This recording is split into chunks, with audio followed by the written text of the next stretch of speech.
اے زہرا، یہ تمہارا سڑیل کریلا منگیتر کبھی مسکراتا بھی ہے یا اس کے لبوں پر ایلفی چپک گئی ہے؟ وہ دونوں اس وقت دوسری منزل پر بنی زہلے کے کمرے کے ٹیرس کی ریلنگ پر تقریباً لٹکی کھڑی تھی۔ اس کی بات پر زہرا نے منہ بنایا۔ خبردار تم نے میرے منگیتر کے بارے میں کوئی الٹی سیدھی بات کی زہلے۔ میں سب کچھ برداشت کر سکتی ہوں مگر بہرام نورزئی کے بارے میں ایک لفظ برداشت نہیں کروں گی۔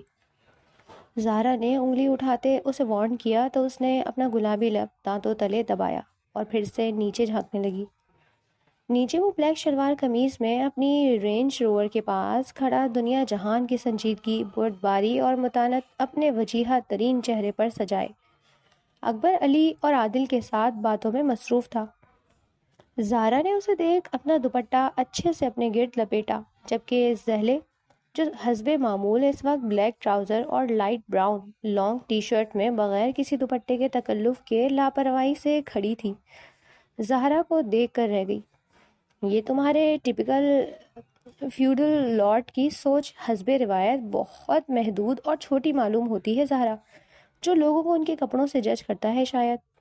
اس نے چھوٹی سی ناک چڑھا کر کہا تو زہرا احتجاجاً سر جھٹکتی وہاں سے واک آؤٹ کر گئی، جبکہ بہت اچانک بقول زہلے اس فیوڈل لارڈ نے اپنے پراسرار سی سیاہ سیب زدہ سی نگاہیں اٹھا کر اوپر دیکھا تھا، جن میں دیکھ ایک مرتبہ تو زہلے کو جھرجھری سی محسوس ہوئی۔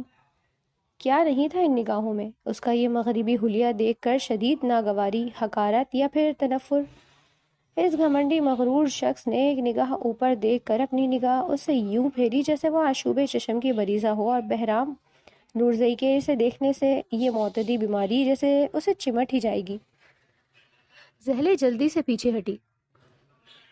چٹکا ہوا گھٹنا اکھڑ آدمی دیکھو تو ذرا، منہ سے کچھ نہیں بولتا لیکن آنکھوں ہی آنکھوں سے اگلے کو ذلیل کر کے رکھ دیتا ہے۔ وہ دیر تلک وہاں بیٹھی کڑتی رہی، پھر جب تک بہرام نورزئی کے دفان ہو جانے کی اطلاع نہیں ملی تھی وہ اپنے کمرے سے باہر نہیں نکلی تھی۔ وہ اپنے کمرے میں تھی جب دروازے پر ہلکی سی دستک دے کر اس کے بابا کمال سکندر اندر آئے۔ وہ جو فون پر اپنی ماں سے بات کر رہی تھی چونک کر سیدھی ہو بیٹھی۔ کیسا ہے میرا بچہ؟ یہاں دل لگ گیا؟ کسی چیز کی کمی تو نہیں؟ کمال سکندر اس کے پاس بیٹھتے اسے خود سے لگایا اور اس کی کن پٹی پر شفقت بھرا بوسہ لیا، جبکہ وہ اس محبت کے مظاہرے پر جذبز ہوئی۔ ٹھیک ہوں، ابھی 50-50 ہے، گھر میں سب اچھے ہیں، سب خیال رکھ رہے ہیں، اس نے بے تاثر لہجے میں صاف کوئی کا مظاہرہ کیا۔ اگر آگے پڑھنے کو کسی یونیورسٹی میں جانا ہے تو بتا دو، میں داخلہ کروا دوں گا۔ کمال سکندر نے بات بڑھانے کو خواہ مخواہ تمہید باندھی، جبکہ اس کی بس ہو چکی تھی۔ بس کریں اب، یہ آپ کے اتنے پیار دلار میرا ہاضمہ خراب نہ کر دیں کہیں۔ جب پیدا کر کے امریکہ چھوڑ آئے تھے تب خیال نہ آیا کہ وہ نو مولود بچی جسے ماں کے ساتھ باپ کے پیار کی بھی اتنی ہی ضرورت ہے، اس کے اندر ہمیشہ ہمیشہ کے لیے ایک محرومی رہ جائے گی۔ اس کمی کی وجہ سے اس کی شخصیت بکھر جائے گی، اس کا تشخص، پہچان سب ایک سوالیہ نشان بن کر رہ جائے گا۔ وہ پھٹ پڑی تھی۔ 2 ماہ ہو چکے تھے یہاں آئے، وہ سب سے یہاں کچھ گھل مل گئی تھی، حالانکہ اپنی سوتیلی ماں تک سے، لیکن اگر کسی سے اب بھی وہ کھچی کھچی تھی تو وہ تھا اس کا باپ، جو اس کی دانست میں اس کا مجرم تھا۔ بیٹا مجھے معاف کر دو، اس وقت میں نے جینیفر کی بہت منتیں کی تھی کہ تمہیں میرے سپرد کر دے، مگر اسے میرے چھوڑ کر آنے کا اتنا رنج تھا کہ ضد اور انتقام میں تمہیں میرے حوالے نہ کیا۔ میں برسوں تمہارے لیے تڑپا ہوں میری بچی، اور سچ تو یہ ہے کہ مجھے آپ کی کسی بات پر اعتبار نہیں۔ جو کچھ بھی تھا میری ماں نے مجھے شہزادیوں کی طرح پالا ہے، کسی چیز کی کمی نہ ہونے دی۔ اب آپ نے انہیں اتنا مجبور کیوں کیا؟ وہ مجھے یہاں بھیج دیتی۔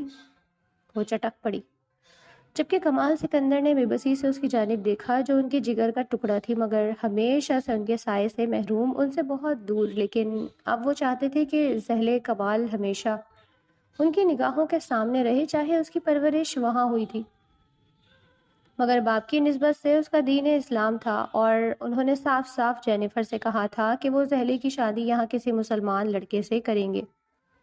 اور اتنے برسوں کے بعد جینیفر کے دل و دماغ میں بھی جانے کیا وہمیں وسوسے ایسے جاگے تھے کہ اس نے اپنی لاڈلی بیٹی کو اس کے باپ کے پاس آنے دیا، رہنے دیا، اس ماحول کو سمجھنے کا موقع دیا۔ کمال سکندر اتنی جلدی اسے اپنے ارادوں سے باخبر کر کے بیٹی سے ہاتھ نہیں دھونا چاہتے تھے، اس لیے اٹھ بیٹھے۔ وہ مجبور کبھی بھی نہیں تھی میری بچی، اب شاید اس کو ایک باپ کی تڑپ پر رحم آیا، اسی لیے اس نے تمہیں میرے پاس بھیج دیا ہوگا۔ وہ اس کے سر پر ہاتھ رکھتے گلوگیر آواز میں بولتے وہاں سے نکل گئے، جبکہ وہ صدا کی ضرورت کے وقت خود پر بے حسی کا خول چڑھا لیتی والی سر جھٹک گئی۔ کمال سکندر جو اپنے شہر کے ایم این اے تھے، یہاں اپنے ماں باپ کی پسند سے اپنی برادری میں سرتاج بیگم سے شادی اور دو بیٹوں علی اکبر اور عادل کی پیدائش کے بعد سرکاری دورے کے سلسلے میں امریکہ گئے، اور وہیں جینیفر نامی انگریز دوشیزہ کے لفظوں کے ایسے اسیر ہوئے کہ اسے اپنا مذہب تبدیل کر کے ان سے نکاح پر مجبور کر دیا۔ وہ اس دوران پاکستان آتے رہے اور اپنے اس نکاح کو خفیہ رکھا، لیکن پھر ادھر زہرا اور امریکہ میں زہلے کی پیدائش کے بعد ان کی معاشقہ کا بھانڈا بیچ چوراہے تب پھوٹا جب وہ ایک جرنلسٹ کے ہتھے چڑھ گئے۔ خبر پاکستان میں جنگل میں لگی آگ کی طرح پھیل گئی۔ پاکستان میں ماں باپ نے حسب معمول اس قدر ایموشنلی بلیک میل کیا کہ انہیں جینیفر کو طلاق دے کر چھوڑنا پڑا۔ بعد میں کمال سکندر نے بے تحاشا ایڑیاں رگڑی، مگر زہلے کمال کو جینیفر سے چھین نہ سکے۔ زہلے کے نین نکش اپنے پٹھان باپ اور ددیال پر جاتے، بالکل مشرقی تھے، مگر اس کی دودھ کی طرح گوری رنگت اور گڑیا کی طرح براؤن بال اور آنکھیں بالکل اپنی ماں پر گئی تھیں۔ جینیفر نے اپنی طرف سے اس بے وفا کے لیے وفا نبھاتے پوری کوشش کی کہ زہلے کی پرورش پاکستانی اقدار کے مطابق ہو۔ اسی لیے جینیفر کی کوششوں سے اسے اردو اور انگلش پر پورا اور پشتو اور پنجابی پر تھوڑا بہت عبور حاصل تھا، لیکن اس کی اردو ایسنٹ ایسے انگلش کی تھوڑی بہت مہک آتی تھی۔ وہ جب سے یہاں آئی تھی تب سے تقریباً سب ہی اس کے ناز نخرے اٹھا رہے تھے۔ زرتاج بیگم نے روایتی خواتین کی طرح اس سے کوئی حسد یا کینہ پروری نہیں کی تھی، اسی لیے ان کی اولاد عادل اور علی اکبر نے بھی اس کو زہرا کی طرح ہی اپنایا تھا۔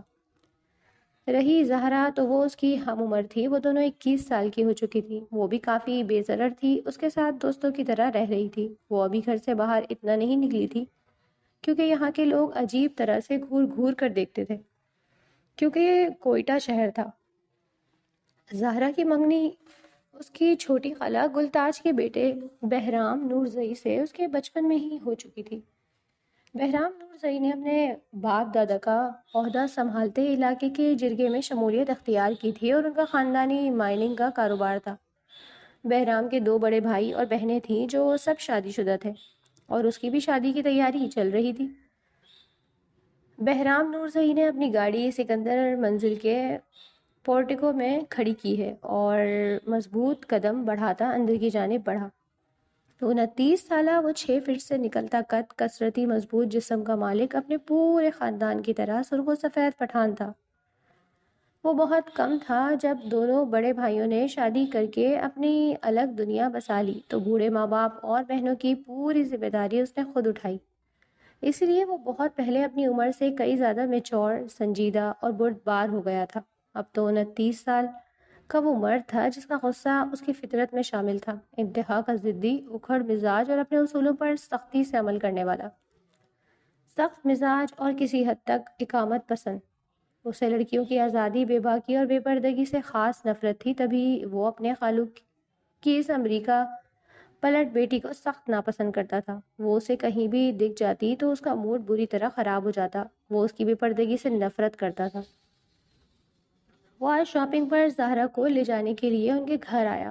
زنان خانے کے دروازے پر دستک دے کر جو ہی اندر قدم رکھا، اپنی جگہ پر بھونچکا رہ گیا، اسی لیے فوراً واپس پلٹتے اپنا رخ موڑ لیا، بلکہ بالکل سامنے ہی زہلے کمال صوفے پر آڑی ترچھی لیٹی ہوئی تھی۔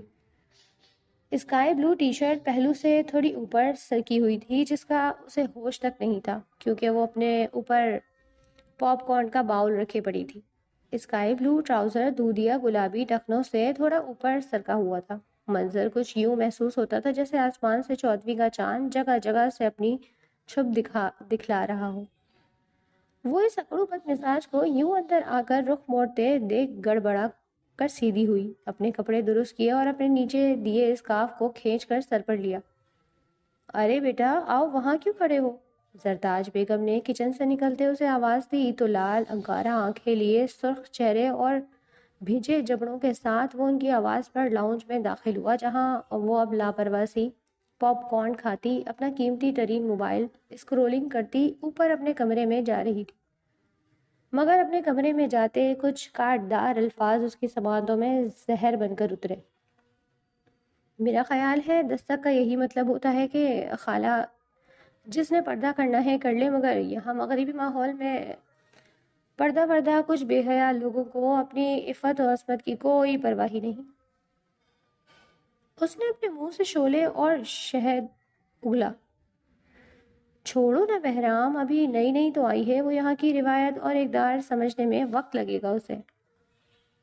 سرتاج بیگم نے پریشانی سے اوپر دیکھا جہاں وہ گم ہو چکی تھی۔ تب تک زہرا اپنے کمرے سے نکل کر نیچے لاؤنج میں آ چکی تھی۔ زہلے کمرے میں کسی کا لحاظ نہیں کرتی تھی۔ زہرا کی شادی کی وجہ سے خاموشی اختیار کر لی، نہیں تو پلٹ کر ایسا وار کرتی کہ سامنے والے کی روح تک بلبلا اٹھتی، لیکن وہ سر جھٹک کر اسے زیر لب گالیاں دیتی کمرے میں چلی آئی۔ عادل زہرا اور اسے شاپنگ پر لے جا رہا تھا، وہ مان نہیں رہا تھا۔ اب بھی زبردستی کرنے پر منہ بناتے اس نے بہرام کو کال ملائی۔ وہ تینوں جب پورچ میں آئے تو سامنے اسے اپنی گاڑی سے ٹیک لگائے کھڑا دیکھ کر زہلے کا حلق تک کڑوا ہو گیا، جبکہ چادر میں لپٹی زہرا کے چہرے پر قوس و قزح کے رنگ سے بکھر آئے۔ زہرے نے ٹائٹ جینس کے اوپر لانگ بلیک شرٹ اور گلے میں اسکارف لپیٹ رکھا تھا، براؤن بال جوڑے کی شکل لپیٹے ہوئے تھے۔ بہرام نورزئی نے سامنے نگاہ اٹھائی تو آنکھوں میں حسب معمول سخت قسم کی ناگواری، تنفر اور حقارت سی درائج جیسے زالے نے شدت سے نوٹ کرتے اپنے جبڑے بھینچے۔ بہرام، آپ زارا کو شاپنگ پر لے جا رہے ہیں تو ساتھ زہلے کو بھی لے جائیں، عادل نے اپنی جان چھڑانی چاہیے۔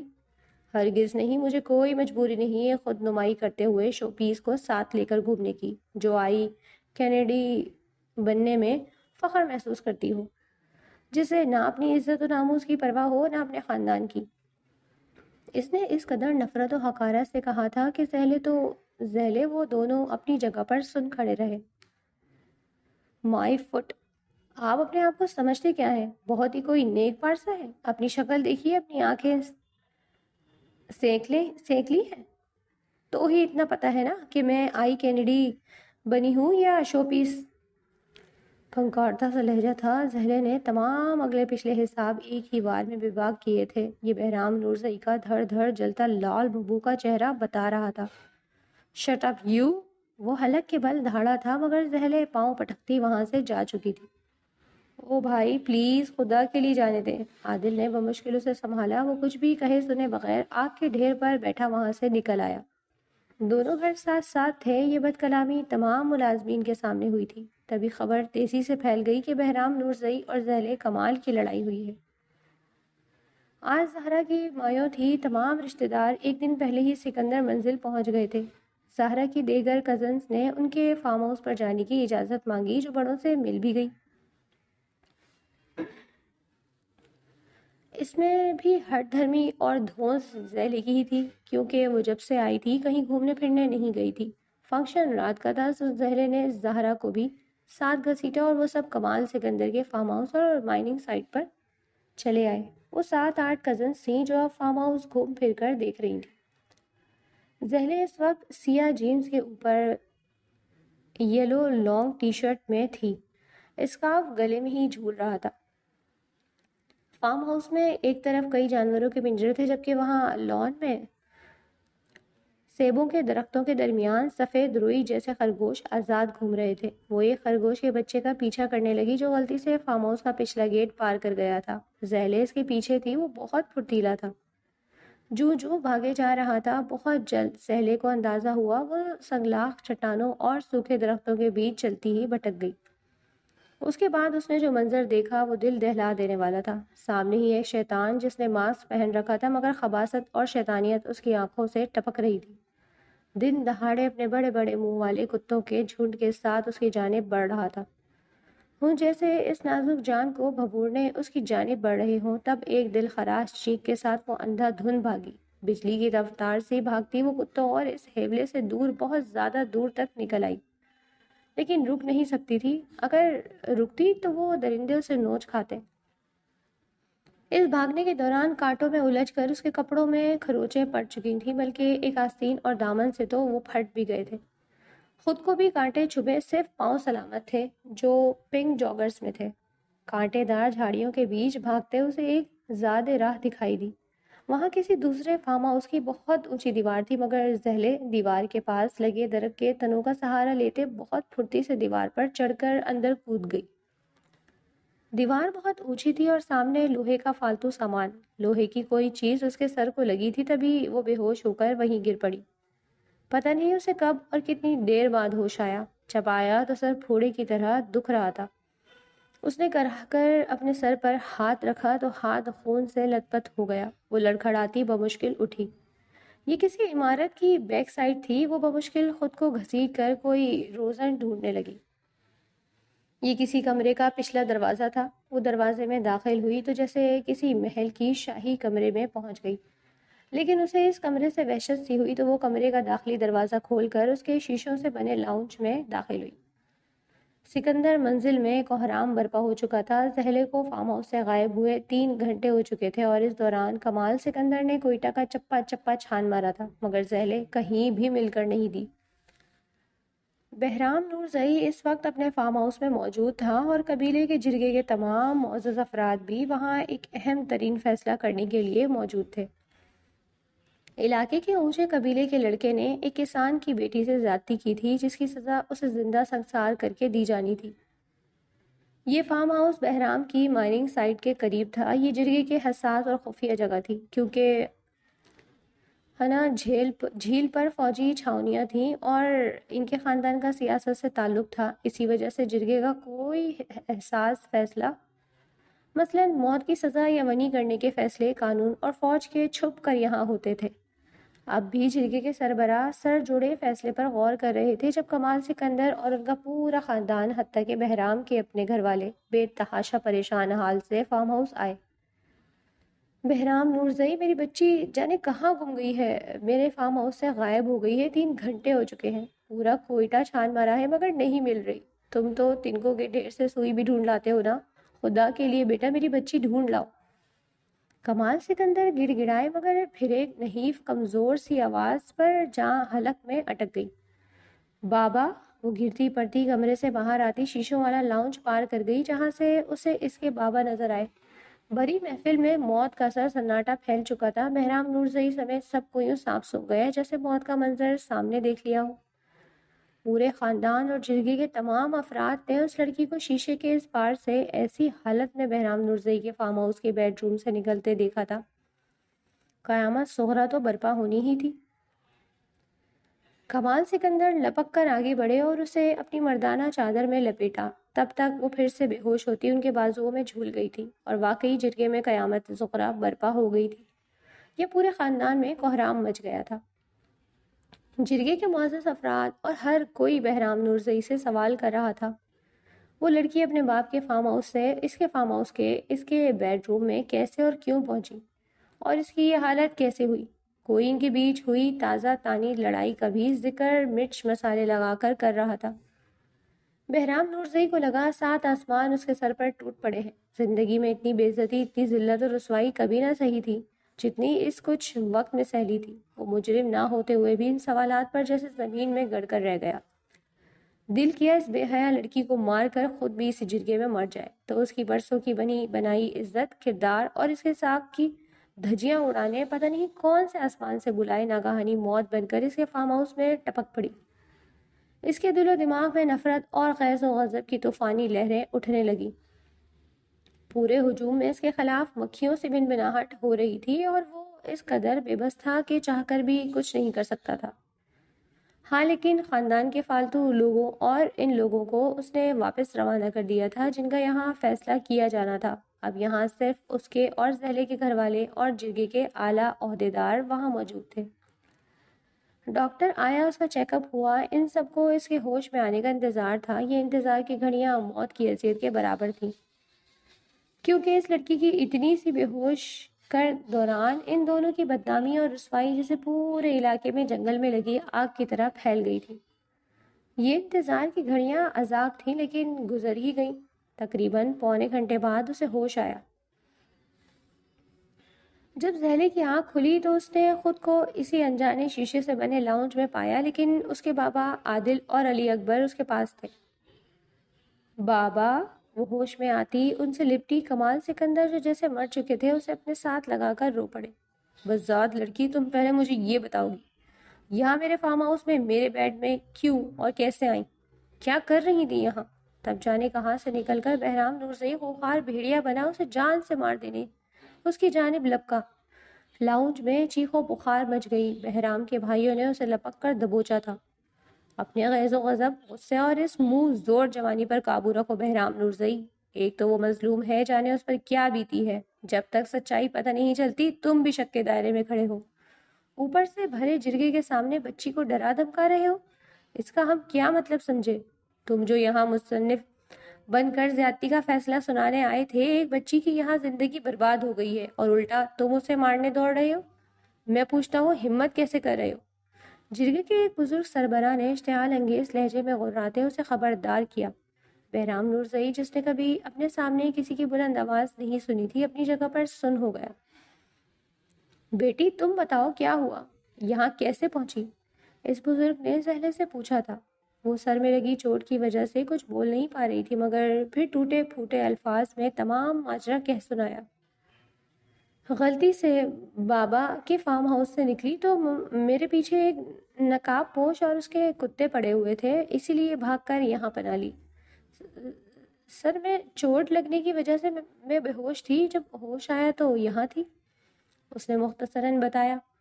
جرگے کے بزرگوں کے حکم کے مطابق اسے دیے گئے بیان کی تصدیق کرنے کو فارم ہاؤس کے پچھلے تمام ایریے کی چھان بین کی گئی، لیکن وہاں زہلے کے بیان کے مطابق کوئی شواہد ہاتھ نہ آیا تو جرگہ مزید مشکوک ہو گیا۔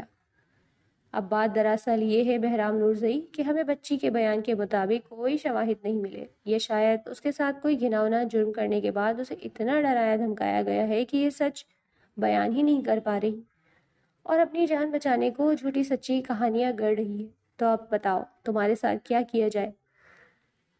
آج بہرام نورزئی کے لیے جیسے یوم حساب تھا۔ اس نے بے یقینی سے ان بزرگوں کو دیکھا۔ میں نے کچھ نہیں کیا، مجھے نہیں معلوم ہی میرے فارم ہاؤس پر کیسے پہنچی۔ وہ حلق کے بل چلا اٹھا۔ زہلے بھی بے یقینی سے پھٹ پھٹی آنکھیں نگاہیں لیے ان سب کو دیکھے گئی جو اتنی سی دیر میں کیا سے کیا سمجھ بیٹھے تھے۔ تو لاؤ دکھاؤ کوئی ثبوت اور اپنی بے گناہی ثابت کرو۔ فارم ہاؤس کے پچھلے حصے کی سی سی ٹی وی فوٹیج دکھا دو۔ جرگے کے کہنے کی دیر تھی جب بہرام نے اپنے گارڈز کو پورے فارم ہاؤس میں دوڑا دیا، مگر کچھ ہی دیر میں اس کے سر پر ایک اور قیامت ٹوٹ گئی۔ سر پچھلی طرف کا کیمرہ کافی دنوں کا ٹوٹا ہوا ہے، کسی جانور نے توڑ دیا تھا۔ بہرام کا دل کیا ان تمام گارڈز کو گولیوں سے بھون ڈالے۔ آپ لوگ اس لڑکی کا میڈیکل کروا لیں۔ اس نے اپنے منہ سے آگ اگلی۔ وہ اشتعال میں آئی بکھری ہوئی لہر کی طرح اسے اپنی لپیٹ میں لے چکا تھا۔ ذلت و آہنت کے احساس سے زہلے نے اپنی آنکھیں زور سے بھینچ لی۔ اس سے کیا ہوگا؟ اس بات کا تو ہمیں بھی کہیں نہ کہیں اعتبار ہے کہ تم نے کچھ نہیں کیا ہوگا، لیکن کیا کریں کہ حالات و واقعات اور تمام ثبوت تمہاری طرف اشارہ کرتے ہیں۔ بہرام نورزئی، مگر جب تک تم اپنی بے گناہی ثابت کرو گے بچی پورے شہر میں بدنام ہو چکی ہوگی۔ نہ ہم جرگے کو پورے شہر میں بدنام ہونے دے سکتے ہیں، اسی لیے جرگے کا یہ مشترکہ فیصلہ ہے کہ تم اس بچی سے ابھی اسی وقت ہماری آنکھوں کے سامنے نکاح کرو گے۔ اس فیصلے پر جہاں بہرام نورزئی کے کان سائیں سائیں کرنے لگے تھے، وہیں زہرے پر بھی پہاڑ ٹوٹ پڑا تھا۔ بابا یہ لوگ کیا کہہ رہے ہیں؟ میں سب بول رہی ہوں۔ نقاہت بھرے انداز میں وہ چھٹپٹا گئی۔ بہرام نورزئی نے ایک قہر بار نگاہ اس پر ڈالی۔ مجھے جرگے کا یہ فیصلہ منظور ہے۔ اس کی سرد قہر میں ڈوبی آواز پورے حال میں گونجی تھی۔ وہ جانتا تھا اس کے پاس یہ فیصلہ منظور کرنے کے علاوہ کوئی آپشن موجود نہیں تھا۔ اگر مزید انکار کرتا تو سب کی نگاہوں میں اور مشکوک ٹھہرا دیا جاتا، کیونکہ بات جرگے کے سربراہان کی عزت و ناموس پر آ چکی تھی۔ وہ لوگوں کو جواب دہ تھے کہ اس معاملے کا فیصلہ انہوں نے کرنے منصفانہ انداز میں کیا۔ وہ ابھی اسی وقت بھی اپنی بے گناہی ثابت کر دیتا، تب بھی اسے اس لڑکی سے نکاح کرنا پڑنا تھا، کیونکہ وہ پورے شہر میں اس کے نام سے بدنام و رسوا ہوئی تھی۔ ادھر زہلے یہ بات سن کر غیظ و غضب سے ہچکولے کھانے لگی تھی، لیکن اس وقت شیرنی کمزور، تنہا اور سراسر غیروں کے بیچ تھی۔ اسی لیے اس کے لاکھ احتجاج کے بعد اس کا نام بہرام نورزئی کے ساتھ کر دیا گیا۔ بہرام اور زہلے نے اپنے پورے ہوش و آواز میں یہ نکاح قبول کیا۔ نکاح کے بعد دونوں خاندان اپنے اپنے گھر پہنچے تھے۔ دونوں حویلیوں میں موت کا سا سناٹا چھا گیا۔ زرتاج بیگم کا زہرا کو سنبھالنا مشکل ہو گیا۔ اس نے گھر میں وہ ہنگامہ مچایا کہ جس کی حد نہیں۔ ادھر زہلے، جسے سر کے زخم اور جسم کی چوٹوں کی وجہ سے ڈاکٹر نے سکون آور دوا دی تھی، وہ ساری رات اپنے کمرے میں سوتی رہی، گویا روم جل رہا تھا اور نہرو اندر بانسری بجا رہا تھا۔ ماما، وہ اپنی ماں کو پکار کر پھپک کر رو پڑی۔ وہ یہ نکاح ہرگز نہیں کرنا چاہتی تھی، اور آج تو زہرے کی رخصتی کے بجائے اس کی رخصتی کے لیے اس کا عروسی جوڑا کمرے میں پہنچا دیا گیا تھا، تو زہلے کی ہوش اڑ گئے تھے، جبکہ جینیفر نے انگلش میں اس کے لتے لے ڈالے۔ میں نے تمہیں اتنا کمزور نہیں بنایا زہلے، کمال کہ تم روایتی کمزور لڑکیوں کی طرح یوں مجھے رو دھو کر دکھاؤ۔ میں نے تمہیں شیرنی کی بچی بنایا ہے۔ حالات کا ڈٹ کر مقابلہ کرو، اسے قبول کرو۔ تمہارے ڈیڈ نے مجھے اس لڑکے کے بارے میں بتایا، وہ ہر لحاظ سے تمہارے لیے بہترین جیون ساتھی ہے۔ مرد کی بچی بنو اور اس سے اپنا آپ منواؤ۔ اگر پھر بھی حالات سازگار نہ ہوئے تو بھی ہر قدم پر بہادری سے اپنا فیصلہ لینا۔ میں ڈیڈ اور تمہارے نانا تمہارے ساتھ ہیں۔ تم سمجھ رہی ہو نا میں کیا کہہ رہی ہوں تم سے؟ اس کی ماں نے اس کی خوب عزت افزائی کی تو زہلے کے آنسو تھم گئے۔ کمال سکندر نے جانے کون سا منتر پھونکا تھا کہ اس کی ماں نے اس کی رخصتی کے حق میں فیصلہ سنا دیا تھا۔ اس نے پھر مختصراً بات کی اور سرد و سپاٹ چہرہ لیے وہ بھاری بھرکم جوڑا اٹھائے واش روم گھس گئی۔ عجیب رخصتی تھی، شہنائیوں اور باجوں کی باوجود یوں جیسے کسی کے گھر سے کسی کی جوان میت اٹھی ہو۔ پور پور سجی ہوئی سوگوار سے دلہن کو لا کر نورزئی حویلی میں لاؤنج میں بٹھا دیا گیا تھا۔ اس کی ساس گلتاج بیگم مہمانوں کو رخصت کر رہی تھی کیونکہ بہرام نورزئی نے ولیمے کے لیے صاف منع کر دیا تھا۔ تقریباً شام کے 5 بج چکے تھے جب وہ مہمانوں کو رخصت کر کے دندناتے اس کے سر پر آ پہنچا تھا۔ زرتاج بیگم آگ بگولا ہوتے بیٹے کو دیکھ وہ بھی وہیں تماشا دیکھنے آ گئی کہ بھانجی کی حق تلفی برداشت سے باہر تھی، جسے اس کے بچپن سے بہو بنانے کا خواب دیکھتی آ رہی تھی، اب اس کے حق تلفی ناقابل برداشت تھی۔ وہ جو حد سے زیادہ تھکاوٹ کی وجہ سے صوفے سے ٹیک لگا چکی تھی، چونک کر سیدھی ہوئی۔ سامنے ہی وہ سفید کلف لگے شلوار قمیض میں بھیڑیے کی طرح خوب خار نگاہوں سے اسے گھور رہا تھا۔ تم نے وہ سب جان بوجھ کر کیا نا، مجھے شادی کے لیے پھانسنے کو؟ لہجے میں ازدوں سی پھنکار تھی، مگر سامنے والی بالکل متاثر نہ ہوئی۔ Sorry what? وہ ناسمجھی سے کہتی کھڑی ہوئی۔ سرخ رنگ میں دودھیا جسم چودھویں کے چاند کو بھی مات دے رہا تھا، مگر اس کا یہ روپ سروپ کسی کام کا نہیں تھا کہ وہ اپنے انچاہے شوہر کی انچاہی بیوی تھی۔ بہری ہو؟ کم سنائی دیتا ہے؟ میں نے پوچھا وہ سب تم نے جان بوجھ کر کیا نا، مجھے حاصل کرنے کو؟ بہرام کا لہجہ حقارت اور تنفر بھرا تھا، لیکن مائی فٹ، شکل دیکھیے اپنی، میرے جیسی لعنت بھی نہ بھیجے، تم جیسے جاہل سے ہی شادی کرنے کو تو اتنا تردد۔ زہلے کے الفاظ منہ میں ہی دم توڑ گئے۔ بہرام کا ہاتھ اٹھا تھا جو بیچ فضا میں ہی بلند رہ گیا۔ زہلے نے بڑی سرعت سے اس کا ہاتھ پکڑ کر اپنی پوری طاقت سے پیچھے جھٹکا تھا۔ گلتاج نے فوراً آ کر بیٹے سے لپٹے اسے کچھ برا کرنے سے روکا۔ ہٹ جاؤ مورے، آج میں اس بے حیا لڑکی کو قتل کر کے دم لوں گا۔ چنگاڑا تھا۔ خبردار ہاتھ اٹھایا بہرام نورزئی، نہیں تو ہاتھ جڑ سے اکھاڑ کر پھینک دوں گی۔ وہ کہتی اطمینان سے آ کر صوفے پر اپنی جگہ پر بیٹھ گئی۔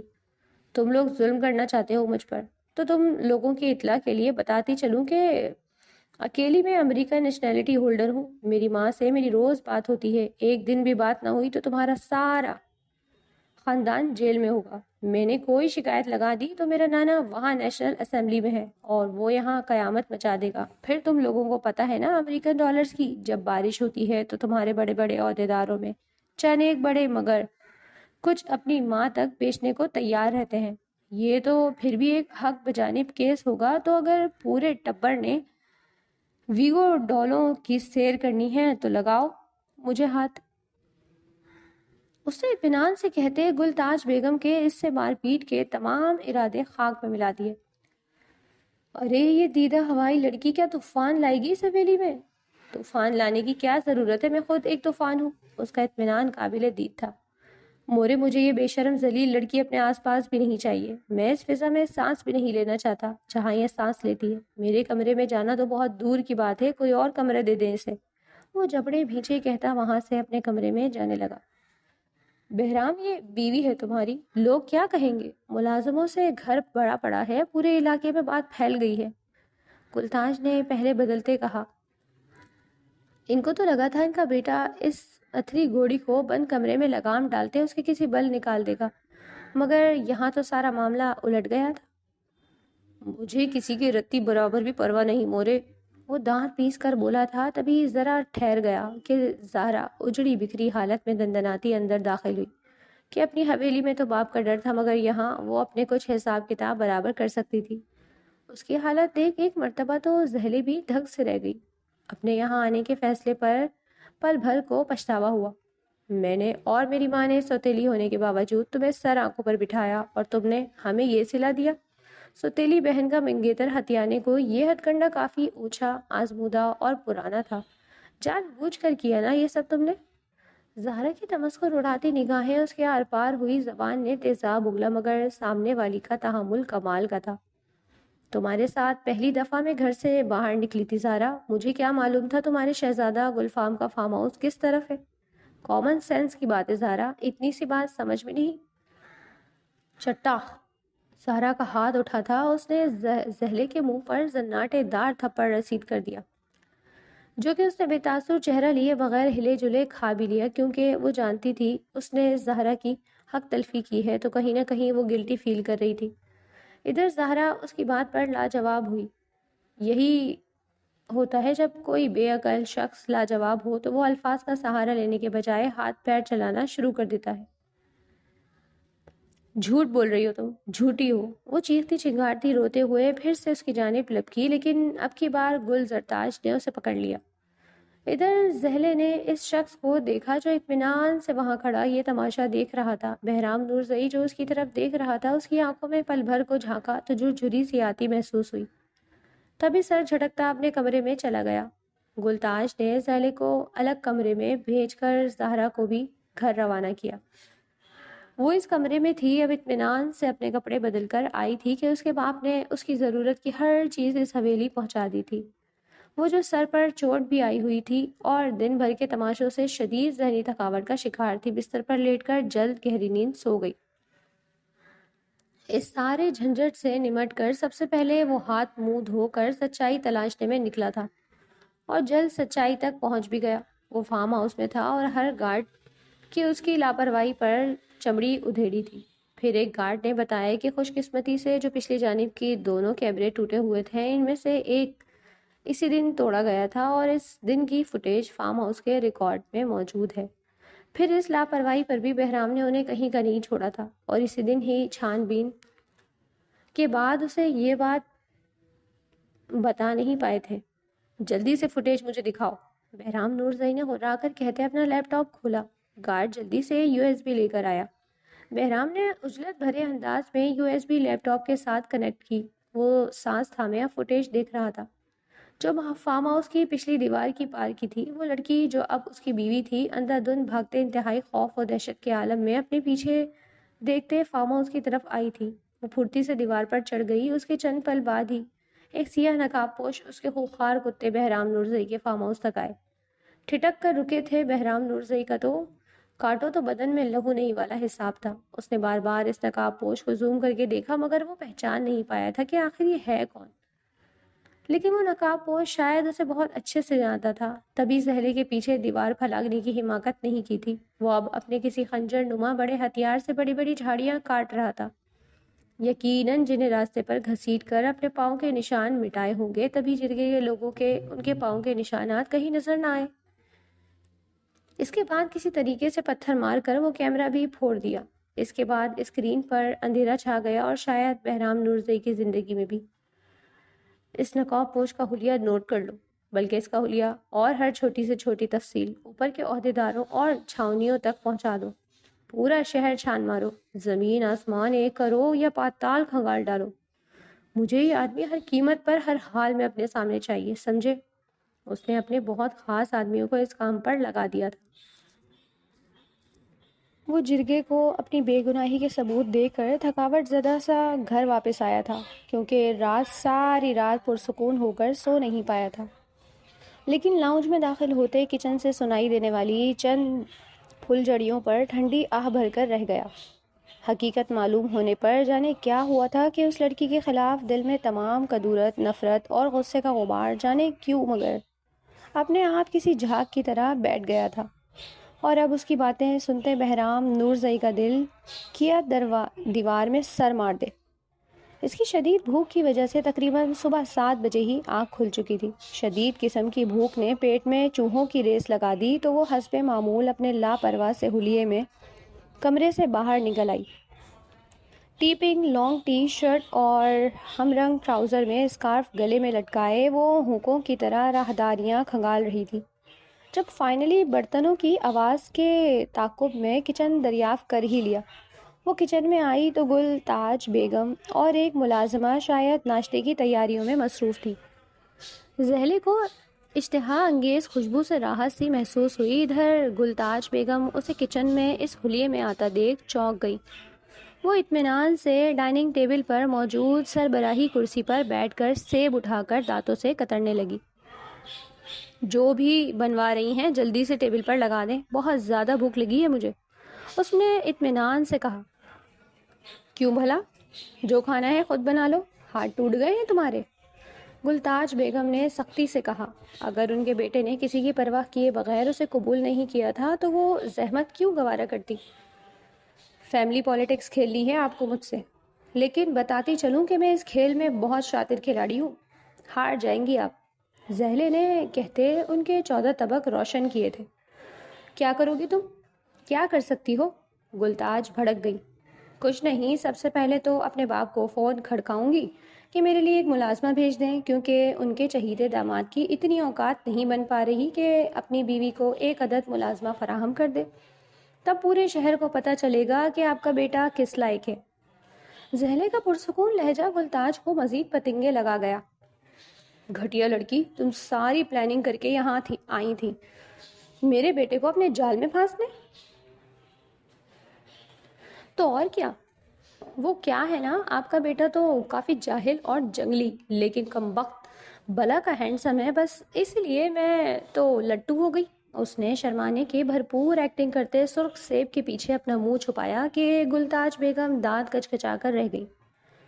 جو مرضی کر لو، بس چند دن اور تب میرا بیٹا تمہیں بالوں سے گھسیٹ کر حویلی سے باہر پھینکے گا، کیونکہ میری بہو صرف زہرا بنے گی۔ ادھر بہرام نورزئی نے اپنا ماتھا بری طرح مسلا تھا۔ وہ جانتا تھا یہ لڑکی اس کی ماں کو خواہ مخواہ زج کر رہی ہے، جبکہ حقیقت اس کے برعکس تھی۔ وہ خاموشی سے ڈائننگ ہال میں داخل ہوا تو وہ جو دوسری کرسی پر پاؤں پسار کر بیٹھی ہڑبڑا گئی، اپنی ٹانگوں کی وجہ سے نہیں، اپنی زبان کی وجہ سے، کیونکہ وہ کسی صورت اس شخص کو کسی خوش فہمی میں مبتلا نہیں کر سکتی تھی۔ گڑ گڑاہٹ بھی بس چند پل کی ہی تھی کہ وہ پھر سے ریلیکس ہو گئی۔ ادھر اس کے حلیے پر بہرام نورزئی کا پارا ایک دم آسمان چھونے لگا تھا۔ وہ جبڑے بھینچ کر اس سے 2 کرسی دور تیسری کرسی پر بیٹھ گیا۔ گلتاج تیزی سے بیٹے کے سامنے ناشتہ چننے لگی۔ بڑے شوق سے بنائیں زہرا کو اپنی بہو، روکا کس نے ہے، لیکن اس کا مردانہ سا ہاتھ بہت بھاری ہے، سوچ لیں کہ میں نے تو سہ لیا لیکن آپ نہیں سہ پائیں گی۔ زہلے نے گلتاج پر گہرا طنز کیا تھا، کیونکہ زہرا مزاج کی بہت تیز تھی۔ پھر بھی وہ تھپڑ کھا کر تمہاری زبان کو سکون نہیں، ہمیں تو بہت دھمکا رہی تھی، اتنی ہی پھلن دیوی ہو تو اس سے مار کیوں کھا لی؟ گلتاج بیگم نے طنز کا بدلہ لینے کو جوابی کارروائی کی۔ کیونکہ وہ میری بہن ہے اس لیے، اور آپ لوگوں کو خالی دھمکا نہیں رہی۔ منی پسٹل ہر وقت اپنے پاس رکھتی ہوں، نشانہ بہت تیز ہے میرا، کیونکہ سنا ہے پاکستان میں ہلکا و زدہ خنزیر اور کتے کھلے عام گلیوں میں گھومتے ہیں، جو قبروں میں مردہ بچیوں کو بھی اکثر بھنبوڑ جاتے ہیں۔ وہ شاید زیادہ بولنے کی عادی تھی، تبھی اب پرسکون سے پاکستان کے حالات حاضر پر تبصرہ کر رہی تھی۔ بہرام نورزئی اسے یوں نظر انداز کیے ہوئے تھا گویا وہ وہاں ہے ہی نہیں۔ بہت خوب، اس دن تو کہہ رہی تھی ایک نقاب پوش پیچھے پڑا تھا، اتنی ہی نشانے باز تھیں تو اسے کیوں نہیں مار ڈالا؟ گلتاج بیگم نے اسے بہرام کے سامنے جھوٹا ثابت کرنے کی پوری کوشش کی۔ اس دن آپ کے بیٹے کی بدقسمتی سے میں اپنی پسٹل اپنے ساتھ لے کر نہیں گئی تھی، اس لیے۔ اس نے کندھے اچکائے اپنے فون سے ایک کال ملائی۔ ملتاج بیگم نے سر جھٹکا۔ یہ وہی لمحہ تھا جب بہرام کے بابا ہاشم نورزئی کچن میں داخل ہوئے تو بہرام نورزئی اپنی جگہ پر پہنچ کا رہ گیا۔ ڈیڈ، میرا بریک فاسٹ حویلی بھجوا دیں، وہ ان بھوکوں میں بھوکی نہیں مر سکتی۔ زہلے کے منہ سے ہلکی سی چیخ برآمد ہوئی جب بہرام نے تقریباً شیر کی طرح جھپٹتے اس کے ہاتھ سے فون چھین کر بند کیا اور اسے کلائی سے دبوچ کر اندر لے کر گیا۔ اس نے بری طرح مزاحمت کرتے بہرام کا ہاتھ پوری طرح اپنی تیز ناخنوں سے خروش ڈالا، مگر اس پر متعلق اثر نہیں ہوا۔ اس کے کمرے میں لا کر بہرام نے اسے بیڈ پر تقریباً پٹخا تھا۔ وہ اندھے منہ گری مگر اتنی ہی تیزی سے سیدھی ہو بیٹھی۔ لباس پھر سے بے ترتیب سا ہوا۔ گلابی رنگ میں گورا بدن چاندی کی طرح دمک اٹھا۔ جگلی انسان، کیا بےہودگی ہے! میں یہ بدسلوکی بالکل برداشت نہیں۔ زہلے کے منہ سے ایک مرتبہ پھر کراہ نکلی کیونکہ اس کا نازک جبڑا بہرام کی آہینی ہاتھ کے شکنجے میں پھنسا تھا۔ آئندہ کے بعد مجھے تم اس حویلی میں اس حلیے میں نظر نہ آؤ۔ باپ کے پیسے پر اتنا غرور ہے تو اپنے لیے ڈھنگ کے کپڑے بھی ساتھ لے آنے تھے جو تمہاری یہ گوری چمڑی پوری طرح چھپا پائے۔ پورے کپڑوں کے پیسے نہیں پاس تو مجھ سے لے لینا، لیکن آئندہ یوں نیم برہنہ حویلی میں گھومتی نظر آئیں تو ان واہیات کپڑوں سمیت تمہیں زندگی جلا ڈالوں گا۔ وہ بولا نہیں، پھنکارا تھا۔ اس کی گرم سانسوں کی تپش اپنے چہرے پر پڑتی اور سرخ آنکھوں کے قہر کو دیکھ آج زہلے کی پہلی مرتبہ اس کی اتنی قربت پر سٹی گم ہوئی۔ نہیں پہنوں گی یہ سب، اب چھوڑو مجھے، زہلے نے سپاٹ لہجے میں کہا، جبکہ وہ اس کے بغیر واویلے یا کسی ہنگامے کے اتنے جلدی پسپائی اختیار کرنے پر بری طرح چونکتا اسے اپنی گرفت سے آزاد کر گیا۔ جب مجھ سے کوئی تعلق ہی نہیں تمہارا تو تمہیں کیا پرواہ ہے میں کیا پہنتی ہوں کیا نہیں؟ زہلے اپنے گلابی سے سرخ پڑتا جبڑا سہلاتی دانت پیس کر بولی۔ تب وہ بیڈ کراؤن پر ہاتھ رکھے اس کے اوپر ذرا سا جھکا۔ کیوں؟ تم چاہتی ہو میں تمہاری پرواہ کروں؟ بہرام نے اس کی آنکھوں میں آنکھیں ڈال کر پوچھا۔ زہلے نے نفرت سے منہ پھیرا۔ مائی فٹ! وہ اپنا مخصوص جملہ بولتی بہرام نورزئی کو پھر سر پیر سلگا گئی۔ اس کا بے دریغ حسن بہت نوخیز اور انچھوا تھا مگر اس کے کسی کام کا نہیں تھا۔ بہت جلد تمہارے سارے قصے بل نکال دوں گا، وہ کہتا کمرے سے یوں نکلا جیسے کوئی افریت پیچھے پڑی ہو، حلال رشتے اور ملکیت کے احساس کی افریت۔ وقت بہت تیزی سے گزر رہا تھا۔ وہ نقاب پوش بھی پکڑا جا چکا تھا جو کمال سکندر کے گارڈز میں سے ایک گارڈ تھا، مگر زہلے کو دیکھ اپنی نیت خراب کر بیٹھا تھا۔ اس کو بھی بہرام اور کمال سکندر نے عبرت ناک سزا دی تھی۔ گرمیوں سے سخت سردی کا موسم آ گیا اور ان دونوں کوئٹہ میں قہر کی سردی اور برف باری ہوا کرتی ہے۔ آج بھی کچھ ایسا ہی دن تھا جب پورا کوئٹہ شہر برف سے ڈھکا ہوا تھا۔ وہ رات کے 10 بجے حویلی داخل ہوا۔ یہ وہی لمحہ تھا جب یہاں کے روایتی لباس میں وہ پور پور سجی سنوری اپنے باپ کمال سکندر کے ہمراہ حویلی داخل ہوئی تھی۔ آج عادل اور علی اکبر کی بات پکی ہوئی تھی، اس لیے وہ ادھر گئی تھی۔ بہرام نے اس پر ایک بھرپور نگاہ ڈالی اور فوراً پھیر لی۔ اتنی سی دیر میں اس کی ذہنی حالت جیسے تباہ ہو گئی۔ کوئی بات نہیں جانتا تھا کہ وہ اسے کب سے نوٹ کرنے لگا تھا۔ یہ بات وہ خود نہیں جانتا تھا کہ وہ کب سے اس کی ہر چھوٹی سے چھوٹی بات نوٹ کیا کرتا ہے۔ اپنے آپ کو بہت زیادہ چلاک اور شاطر سمجھنے والی زہلے بہرام نورزئی کے فرشتے بھی یہ بات نہیں جان پائے تھے کہ اس کا لیپ ٹاپ اور موبائل فون پوری طرح ہیکڈ ہے، اور یہ کرنے والا کوئی اور نہیں اس کا اپنا شوہر تھا۔ ایسا اس نے کیوں کیا تھا؟ شاید اس کا کردار پرکھنے کو، لیکن یہ عمل کر کے وہ خود شرمسار ہوا۔ اپنا قد اس لڑکی کے سامنے بونا لگنے لگا تھا جس سے وہ بے حیا، بے شرم اور جانے کیا کیا کہتا رہا۔ وہ موبائل میں لگے شیڈول کے مطابق 5 وقت کی نماز پڑھتی تھی، اپنے لیپ ٹاپ میں اکثر تلاوت لگائے رکھتی۔ اس کے موبائل میں کوئی فالتو نمبر نہیں تھا۔ امریکہ میں 1-2 پاکستانی دوست تھے، کبھی کبھار ان کا فون آ جاتا یا وہ اپنے ماں باپ سے بات کیا کرتی۔ بہرام نورزئی شرمندگی اور احساس جرم کا شکار تھا۔ وہ اسے کیا سمجھتا تھا اور وہ کیا تھی؟ انسان کو اس کے ظاہر سے پرکھنے کی عادت نے اسے خود کی نگاہوں میں گرا دیا۔ دل میں کہیں نفرت و کدورت کے بادل چھٹے تو ایک مہکتے جذبے کو کونپلیں پھوٹنے لگی، اور اچانک ہی شدت سے احساس ہونے لگا کہ وہ شادی شدہ ہے، اور یہ بات وہ خود سے جھٹلا رہا تھا۔ اب بھی اسے سامنے پا کر وہ اس کے ہوش و حواس جیسے پوری طرح اڑ گئے تھے۔ وہ ٹک ٹک کرتی اپنے کمرے میں جا کر بند ہو گئی اور بہرام نورزئی دانت کچکچا کر رہ گیا۔ اپنے کمرے میں آیا۔ موسم بڑا رومان پرور تھا، جوان دلوں میں جذبات و احساسات کی آگ بھڑکانے والا۔ جوان مردی کے جذبات و احساسات سینے میں طوفان سے اٹھانے لگے، لیکن وہ ان جذبات کو بڑی آسانی سے پرسکون کر سکتا تھا۔ تبھی ملکیت اور حاکمیت کا جذبہ اونٹ کر آیا، اسی لیے ملازمہ کے ہاتھ اسے ایک خاص پیغام بھجوا ڈالا۔ وہ اپنے کمرے میں آ کر اپنی جولری اتار رہی تھی۔ سب کی ستائشی اور حسرت بھری نگاہوں نے اسے یقین دلایا تھا کہ آج محفل میں اس جیسا مثل حور کوئی نہیں تھا۔ تبھی خود پر نازاں تھی، یہ شاید اسی لیے کہ کسی کی نگاہوں میں لپکیں مارتے جذبات، نظروں میں مچلتی وارفتگی دیکھتے اس کے کلیجے میں ٹھنڈ پڑی تھی، اسی لیے وہ اتنی پرسکون تھی۔ دروازے پر دستک ہوئی تو دل کانوں میں بجنے لگا، اس کے ہاتھ پیر سن پڑ گئے۔ کون ہے؟ اس نے اندر سے ہی پوچھا۔ دروازہ کھولنے کی حماقت بالکل نہیں کی۔ بی بی صاحبہ، ملازمہ ہوں، چھوٹے خان آپ کو اپنے کمرے میں بلا رہے ہیں۔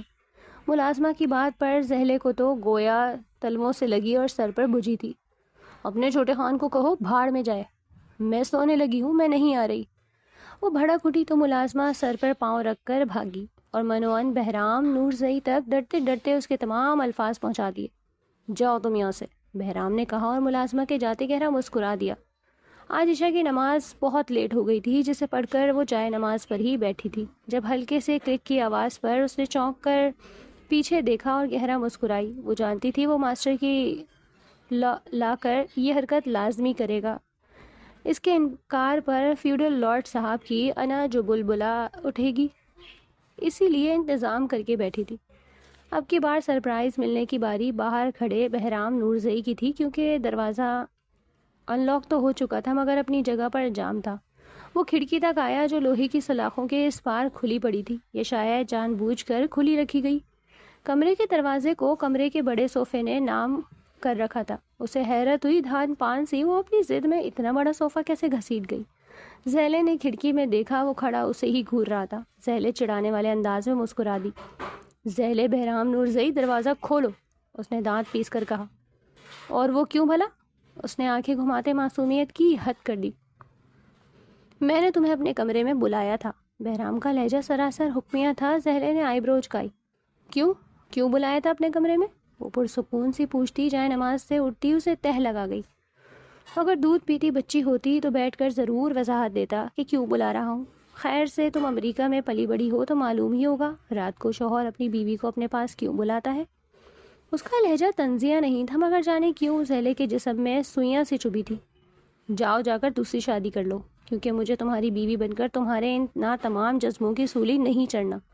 انکار کر دیا تھا تو تمہارا فورس کرنا بنتا نہیں ہے۔ زہلے نے اطمینان سے کہتے اس کا اطمینان اور سکون پوری طرح غارت کیا۔ اور وہ کیوں؟ اس انکار کی وجہ جان سکتا ہوں میں؟ وہ زیادہ دیر پیشنس رکھ ہی نہیں سکتا تھا، تبھی بھڑک اٹھا۔ یہی تو مسئلہ ہے تم جیسے مردوں کے ساتھ، دن میں دوسرے کے سامنے بیوی نام کی باندی کو اپنے پیروں کی جوتی سمجھتے ہو اور رات کو اسی باندی کے تلوے تک چاٹ لیتے ہو۔ مجھے دن کے اجالے میں پوری حویلی اور سماج کے سامنے دھتکارا تھا نا، تو رات کے اندھیرے میں اپنے پاس کیوں بلانا چاہتے ہو؟ میں تمہارا کوئی کھلونا کہ بہلانے کا سامان یا کوئی فالتو چیز تو نہیں ہوں بہرام نورزئی۔ میرا نام زہلے کمال ہے، اپنی نسوانیت کا شملہ اونچا رکھ کر جیتی ہوں۔ اب کچھ اور سننا ہے یا اتنا کافی ہے؟ تم جو کر سکتے ہو، تم جا سکتے ہو یہاں سے۔ وہ نہ بھڑکی تھی نہ چلائی، بڑے سکون سے اپنے الفاظ سے سامنے والے کا غرور، گھمنڈ اور بے جا کی اقامت پسندی خاک میں ملائی تھی۔ وہ چپ چاپ وہاں سے اپنے کمرے میں جا چکا تھا۔ پہلی فتح مبارک زہلے کمال، اس نے خود کو شاباشی دی۔ اگلے ہی دن زہلے کو لگا زمین آسمان اس کی نگاہوں کے سامنے گھوم گئے ہیں۔ وہ اپنا دوپٹہ اپنے سر پر اچھے سے اوڑھے ناشتے کے لیے میز پر آئی تھی۔ جب بہرام نورزئی کے اپنے ماں باپ اور سب ملازمین کے سامنے بولے گئے چند الفاظ نے اس کا سکون، اطمینان اور فتح کا نشہ سیکنڈ میں ہرن کیا۔ مورے، زہلے کا تمام سامان دوسرے کمرے سے میرے کمرے میں شفٹ کر دیں۔ آج سے میری بیوی میرے کمرے میں میرے ساتھ رہے گی۔ وہ کہہ کر رکا نہیں، اپنا حکم صادر کر کے جا چکا تھا۔ پھر زہرے کے لاکھ طوفان بدتمیزی مچانے اور واویلے کے باوجود اس کا سامان بہرام نورزئی کے کمرے میں پہنچا دیا گیا تھا۔ وہ کبھی ہار نہ مانتی اگر اسے گلتاج بیگم کی طرف سے کمال سکندر اور اس کی ماں جینیفر کو فون کرنے کی دھمکی نہ دی جاتی۔ اب وہ بھی بہرام نورزئی کی اولاد یعنی اپنے پوتے پوتیوں کی آس اسی سے لگائے بیٹھی تھی کہ زہرا کا تو نکاح ہو چکا تھا، اب آخری امید اسی سے تھی۔ اپنے ماں باپ کا نام سنتے وہ ڈھیلی پڑ گئی۔ بہرام نورزئی کو تڑپانے اور اس کے ناک میں دم کرنے کا تہیہ تو وہ کر ہی چکی تھی۔ رات کے 11 بجے کا وقت تھا۔ وہ بہرام نورزئی کے کمرے میں بیڈ پر لیٹ کر کروٹ پر کروٹ بدل رہی تھی۔ بے چینی اور بے قراری حد سے سوا تھی، جس کی اصل وجہ اس جن کا سامنا کرنے کی سوچ تھی۔ اس کی ہتھیلیوں اور تلوے سے پسینے چھوٹ رہے تھے۔ دل کی عجیب حالت تھی جو اس جنگلی کے عشق میں جانے کب سے گرفتار ہوا اسے پتہ ہی نہیں چلا۔ اگر بات اس کی دل کی نہ ہوتی تو کب کی سب بھاڑ میں جھونک کر امریکہ جا بستی، مگر کمبخت دل اسے کب سے دھوکہ دیتے بہرام نورزئی کے پاس جا بسا تھا۔ لیکن اس سب کے باوجود اپنی نسوانیت، اپنا پندار محبت سے کئی آگے رکھا تھا۔ تبھی خود کو اسے سونپ نہیں سکتی تھی، تب تک تو بالکل نہیں جب تک وہ اس کے سامنے یہ اعتراف نہیں کر لیتا کہ وہ بھی اس کی محبت میں گرفتار ہے۔ آج باہر سردی کی انتہائی اپنے عروج پر تھی۔ وہ گرم کمفرٹر حفظ ما تقدم کے طور پر دائیں بائیں سے اپنے نیچے دباتی سوچوں میں ڈوبی گہری نیند کی وادیوں میں اتر گئی۔ رات تقریباً 12:30 بجے وہ ضروری کام نمٹا کر کمرے میں آیا تو کمرے کا بدلہ منظر اور اس کے ناکام حفاظتی اقدامات دیکھ کر گہرا مسکرایا۔ وہ فریش ہو کر بستر پر نیم دراز ہوا، اپنا کمفرٹر خود پر اوڑھتے گہری نگاہ پاس پڑی چھوٹی سی گٹری پر ڈالی۔ بہرام نے ہاتھ بڑھا کر اسے اپنی دسترس میں لے لیا۔ اس کی لاکھ مزاحمت اور احتجاج کو نظر انداز کیے اس نے اپنا ہر حق بڑے حق سے وصول کیا۔ صبح وہ سو کر اٹھا تو سرشاری کا احساس اس کے انگ انگ سے پھوٹ رہا تھا۔ لبوں پر ایک آسودگی بھری مسکان تھی، جبکہ وہ پاس بیٹھی سوں سوں کر کے روتی بے تحاشا حسین لگ رہی تھی۔ یہ سوگ آخر کس بات کا ہے؟ بہرام نے ذرا سا اس کا دوپٹہ کھینچتے مسکراتے اسے چھیڑا۔ دوبارہ ہاتھ مت لگانا مجھے۔ وہ زخمی شیرنی بنی چلائی۔ لگاؤں گا، کیا کرو گی؟ جیل بھیجو گی؟ تمہیں کیا لگتا ہے میں ڈرتا ہوں تمہارے ویگو ڈالوں سے؟ اس نے اطمینان سے کہتے گویا اسے مزید پتنگے لگائے۔ جانتی ہوں، جب جھوٹی انا کی تسکین کی خاطر نفس بے لگام ہو جائے تو انسان کسی سے نہیں ڈرتا۔ تمہیں کس نے کہا یہ انا کی تسکین تھی؟ یہ میری محبت، میرے دل کی خواہش کی تسکین تھی، اس نے سادگی سے کہتے زہلے کو 440 وولٹ کا جھٹکا لگایا تھا۔ وہ بے یقینی سے اس کی جانب دیکھے گئی۔ بہرام نے ایک آنکھ ونک کی۔ پھر وہ ہوا جس کی توقع کم از کم بہرام اس وقت نہیں کر رہا تھا۔ اس نے پاس پڑا پانی کا جگ بہرام کے سر پر انڈیل دیا۔ بہرام کو سبکی آئی اور وہ سردی سے بے حال تڑپ اٹھا۔ یہ بات مجھے رات کو نہیں بتا سکتے تھے؟ وہ ایٹیٹیوڈ سے اپنے آنسو شہادت کی انگلی سے دور جھٹکتے بولی۔ میں تمہیں چھوڑوں گا نہیں زہلے بہرام، وہ چلایا۔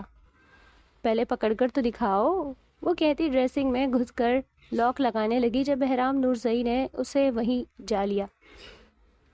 دونوں کے کہکہے پورے کمرے میں گونجنے لگے۔ بہرام نے اس کی تمام غلط فہمیاں دور کرتے کانوں کو ہاتھ لگاتے اس سے اپنے سابقہ رویے کی معافی مانگی۔ اس کے انگ ایک بہت خوبصورت اور خوشیوں بھری زندگی گزارنے لگے۔